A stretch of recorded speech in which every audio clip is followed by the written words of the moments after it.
So mga kaibigan, matapos nga pong manalo ang Los Angeles Lakers kontra po sa koponan ng Wizard, tumaas na naman ang kumpiyansa ni Coach JJ Redick sa kanyang small ball lineup. Well, nakita natin, medyo tambak nga naman ng Wizard, 111-88 po ang naging final score. At kung titignan po ninyo, naging effective at umubra ang lineup ni JJ Redick dahil nga po mahinang koponan ang kanilang nakalaban. Ayon na rin sa ating mga nakuhang updates, si LeBron James mga kaibigan ay gustong-gusto talaga na magkaroon ng pagbabago sa starting 5 or sa lineup nga po ng Los Angeles Lakers. Especially mga kaibigan, yung starting 5 ni JJ Redick. Dahil nga po ang next na mga kalaban nila ay ang kupunan nga po mga kaibigan ng Boston Celtics, which is etong Celtics mga kaibigan, malakas ho ito na team. At nung huling laban ng Celtics kontra sa Warriors, 85-125 po ang naging score. Nagtataka ba kayo mga kaibigan kung bakit sunod-sunod na rin ang talo ng Warriors ngayon? Dahil na rin sa kanilang small ball lineup, no? Sinusundan nila yung Lakers mga kaibigan. At napansin natin dito at nire-request talaga, no, ni LeBron James at pati na rin ng mga fans na magkaroon nga po ng twin tower sa lineup ng Lakers. May mga big man naman kasing available, no? Pero kahit nga daw po pagsabayin etong si Anthony Davis at Jackson Hayes ay lalakas na po ang depensa ng Lakers mga kaibigan. Nakita naman natin, maliliit na kakupunan or mga team, mahinang team ang natatalo ng Lakers. Minsan tsambahan pa kung manalo mga kaibigan. Given na ho, no, na malalakas sa mga star player ng Lakers mga kaibigan, which is nakita naman natin, lagi pong available sa starting 5 lineup ni JJ Redick. Eto nga pong si Rui Hachimura, no?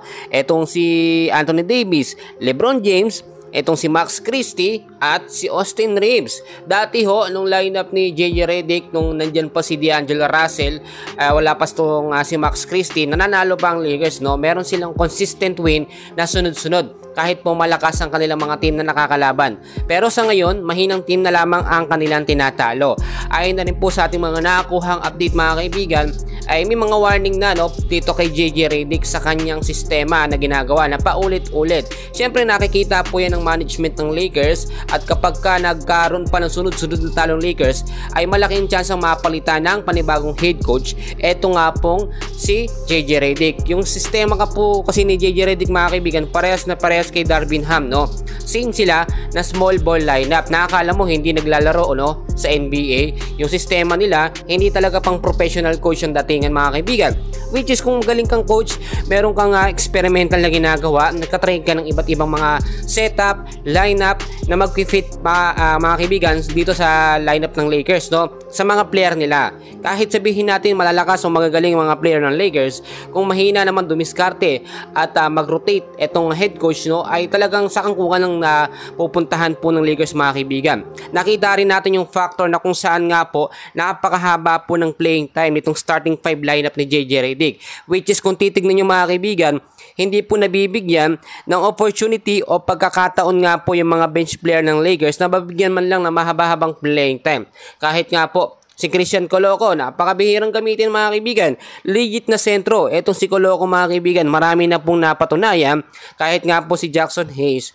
Dito sa naging laban sa Wizard, nakita naman natin si Hayes, meron lamang 19 minutes of playing time. Samantalang si LeBron James, given talaga na mahabang oras niya. 36 minutes, Rui Hachimura 26 minutes, Anthony Davis 32 minutes, si Austin Reeves 36 minutes, Max Christie 31 minutes mga kaibigan. At nakita naman natin, wala dito, hindi pinaglaro itong si Christian Coloco. So ang sinasabi kasi ni JJ Redick mga kaibigan, paninindigan niya, no, yung pride niya sa kanyang starting 5 lineup. Dahil nga head coach siya, gusto niya na siya ang nasusunod, pero hindi niya ho nakikita sa kanyang sarili na hindi na nagiging effective ang kanyang starting 5 lineup. Nag-aabang din si JJ Redick mga kaibigan ng bagong sentro na darating nga po sa Lakers na may chemistry na sa mga player, especially kay LeBron at kay Anthony Davis. So far, yan muna ang update natin. Mamaya, meron pa tayong kaganapan. Abangan natin ang laban nga po bukas ng Los Angeles Lakers at ng Boston Celtics. Maraming salamat mga kaibigan.